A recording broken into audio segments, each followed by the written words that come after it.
One of the really unique aspects of Infinity Wars is the game has simultaneous turns, meaning that you and your opponent decide which cards you are going to play in secret and at the same time. This is a major part of what makes the strategy of Infinity Wars so deep and allows for players to make extreme outplays with the right foresight. That being said, to have this level of foresight, it's critical to understand how priority works in Infinity Wars and the order that effects will occur in.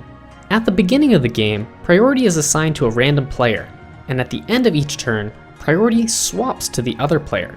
To tell which player currently has priority, if you look near the resources part of the screen at the top, you'll notice a yellow indicator next to the player who has priority currently.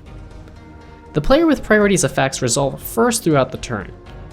There are situations where having priority or even lacking it can be extremely advantageous. The main thing to understand is that it's very important to keep in mind which player has priority when planning out your turn. Each turn in the game will always play out as follows. At the beginning of each turn, character movement occurs.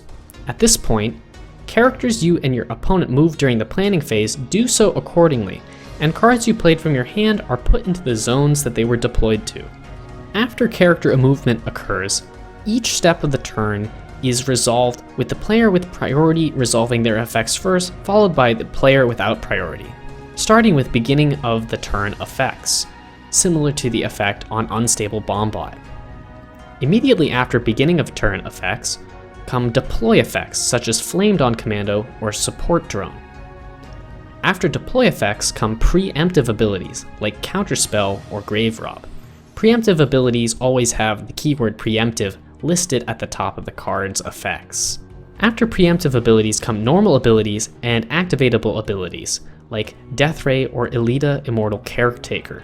The next step is the combat step. The player with priority makes their attacks first, followed by the player without priority.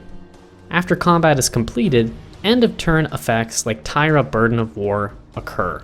Also remember that ongoing effects like Martyr Golem or Great Wall of Jinhai are always active, regardless of what part of the turn it is and which player has priority. Likewise, some effects are triggered by certain events, such as Ancient Aether or Cressel the Mad.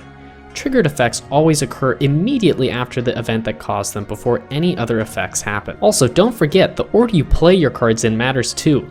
If you play a Mass Death and Word of Command in the same turn, the order you play them in will determine whether the character targeted by Word of Command will live or die. Hopefully this video helped you learn more about the Infinity Wars priority system, and the information will be useful in your future games. Good luck and have fun!